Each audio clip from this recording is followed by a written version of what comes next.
Simpson prediction எல்லாருமே கேள்விப்பட்டிருப்போம். அப்படிப்பட்ட சிம்சன் ப்ரெடிக்ஷன் ஒன்று ஒவ்வொரு காலத்துக்கும் சும்மா வேற லெவலில் ப்ரெடிக்ட் பண்ணி வச்சிருக்காங்க. இந்த வீடியோவில் உங்களுக்கு ப்ளசன்ட் சர்ப்ரைஸும் அண்ட் பேட் சர்ப்ரைசஸும் நிறையவே இருக்கு. ஸோ வாங்க அப்படின்னா சிம்சனை பற்றி நான் சொல்ல போகிறேன்றதை நீங்களும் தெரிஞ்சுக்கோங்க. ஸோ டைம் மிஸ் பண்ணாமல் வீடியோக்குள்ள போகலாம்.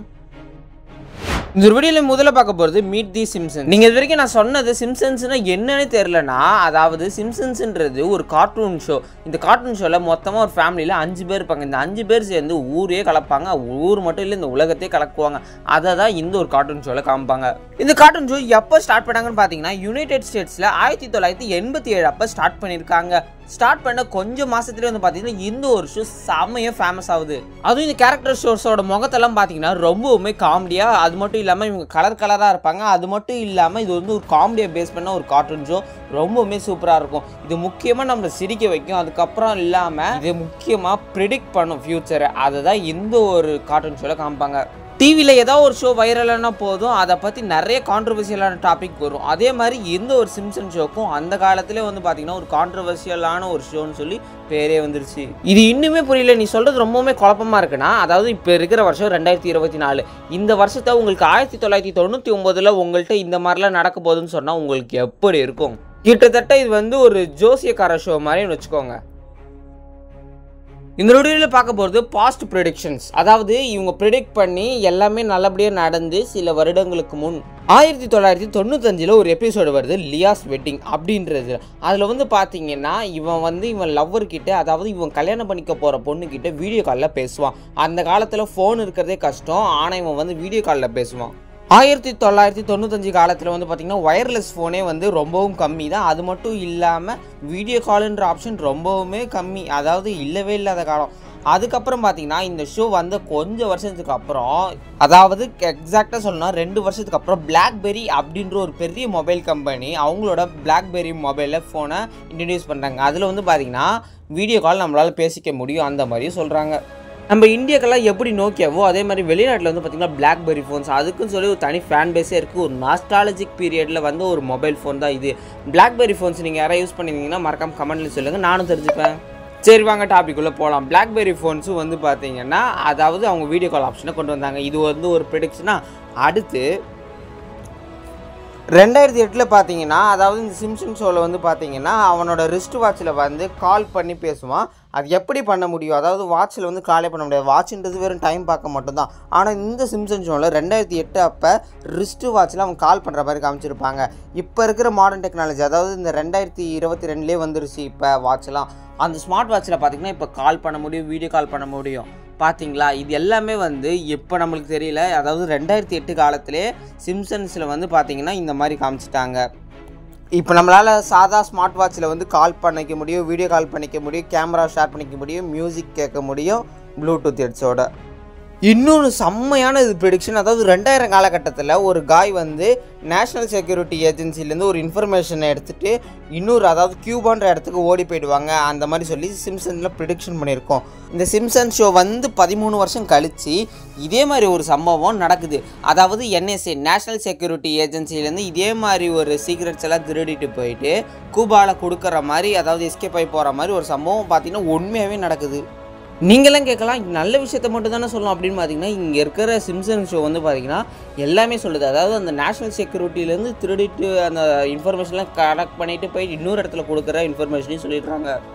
அடுத்து இன்னுமே ஷாக் ஆகிடுவீங்க. அதாவது இப்போ பார்த்தீங்கன்னா 1993 இந்த ஒரு எபிசோடில் வந்து பார்த்திங்கன்னா ஒரு டைகரை வச்சு ஷோ பண்ணுறப்ப, அதாவது 2 சர்க்கஸ் மேன் வந்து 2 பேரையுமே கடிச்சு வச்சிரும். அந்த மாதிரி வந்து இந்த ஒரு ஷோவில் காமிப்பாங்க. எது இந்த சிம்சன் ஷோவில்.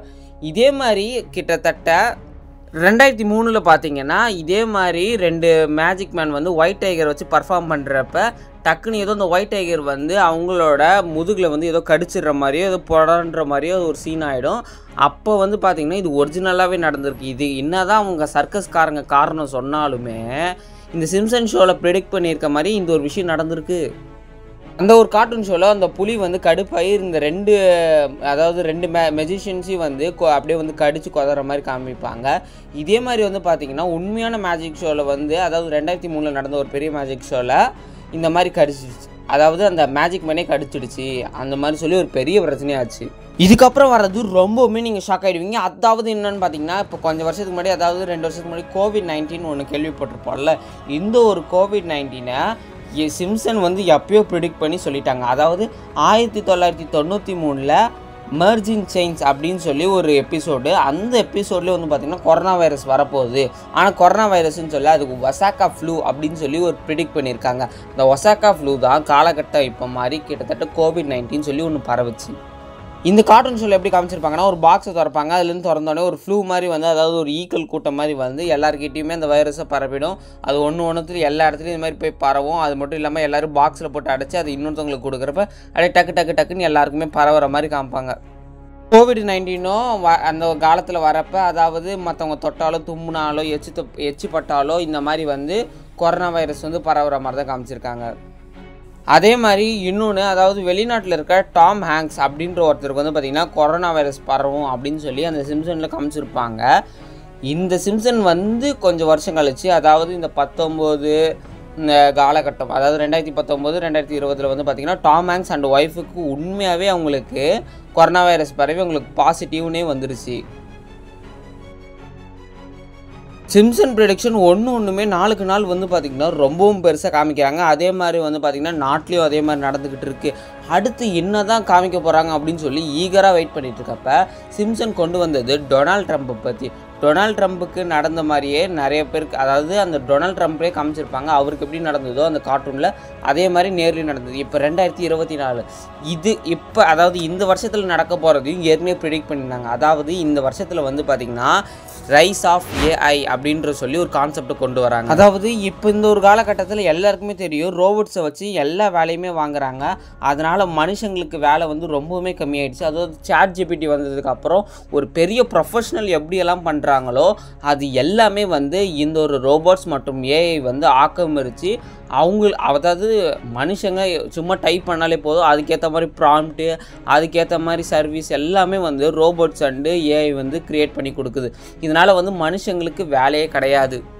இது எப்படி சிம்சன் ஷோவில் ப்ரெடிக்ட் பண்ணாங்கன்னு பார்த்தீங்கன்னா, தெம் ரோபோட் அப்படின்னு சொல்லி ஒரு ஷோ, அதாவது ஒரு எபிசோடு. இதில் வந்து பார்த்தீங்கன்னா மனுஷன் செஞ்ச சின்ன தவறால் ஒரு பெரிய ஆபத்தாகி ஒரு கம்பெனி இழுத்து மூடுற மாதிரி ஆகிடும். அதனால் அந்த சிம்சன்ஸோட ஒரு ஓனர் மாதிரி அங்கே இருப்பார். அவர் என்ன பண்ணுறாருன்னு பார்த்தீங்கன்னா, அந்த ஃபேக்ட்ரியோட ஓனர் வந்து மனுஷங்க இனிமேட் வேலைக்கு வைக்கக்கூடாது, நீங்கள் எல்லாருமே தப்பு பண்ணிக்கிட்டீங்க, அதனால் உங்களை எல்லாருமே வேலையை விட்டு தூக்கிட்டு நான் புதுசாக ரோபோட்ஸை கொண்டு வர போகிறேன்னு சொல்லி ஒரு அறிவிச்சிருப்பார். அப்படி ரோபோட்ஸ் வந்ததுனால மனுஷங்க யாருக்கும் வேலையே கிடையாது, இதனால் அவங்களுக்கு சம்பளமும் கிடையாது. இதெல்லாமே பார்த்து ரொம்பவுமே பயந்து போன சிம்சன்ஸ் அப்புறமா அது எதிர்த்த மாதிரி அதில் காமிச்சிருப்பாங்க. இது எல்லாமே பார்த்திங்கன்னா சிம்சன்ஸில் எத்தனையோ வருஷத்துக்கு முன்னாடி அங்கே வந்து ப்ரெடிக்ட் பண்ணி வச்சுருக்காங்க. ஆனால் இந்த ஒரு காலத்தில் பார்த்திங்கன்னா இப்போ நம்ம சர்விங் ரோபோட்ஸ் இருக்கா, ஃபேக்ட்ரி ரோபோட்ஸ் இருக்கா, அப்புறம் க்ளீன் பண்ணுறதுக்கு ரோபோட்ஸ் இருக்கா, இப்போ ஃப்ரிட்ஜு, வாஷிங் மிஷின் எல்லாத்துக்குமே வேலை வந்துருச்சு. அதாவது மனுஷங்களுக்கு வேலை கம்மியாகிக்கிட்டே போகுது, ரோபோட்ஸ் வளர்ந்து வந்துக்கிட்டே இருக்குது. இப்போ ஒரு லெட்டர் எழுதுனா கூட ஒரு ChatGPTயை போட்டால் வந்துடுது, ஒரு ரெஸ்யூம் மேக் பண்ணால் கூட ChatGPTயில் போட்டால் எல்லாமே வந்துடுது.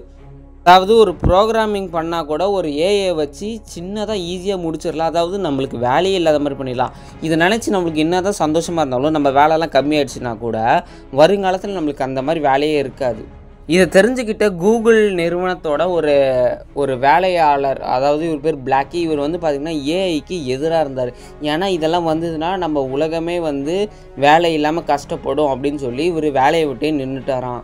அதுவும் நேற்றெல்லாம் நிற்கலிங்க. இவர் வந்து ஏஐ ஸ்டார்டிங் காலம் வந்திருக்கு. இந்த ஏஐன்றது இப்போ வரல, கிட்டத்தட்ட ஒரு 6-7 வருஷத்துக்கு முன்னாடியே வந்து இதை ரிசர்ச் பண்ணிக்கிட்டு இருக்கப்போ இவர் வந்து இந்த மாதிரியெல்லாம் ப்ரிடிக்ட் பண்ணி இவர் வேலையை விட்டு நின்றுட்டார். இது சிம்சனில் எப்போயோ ப்ரிடிக்ட் பண்ணிட்டாங்க.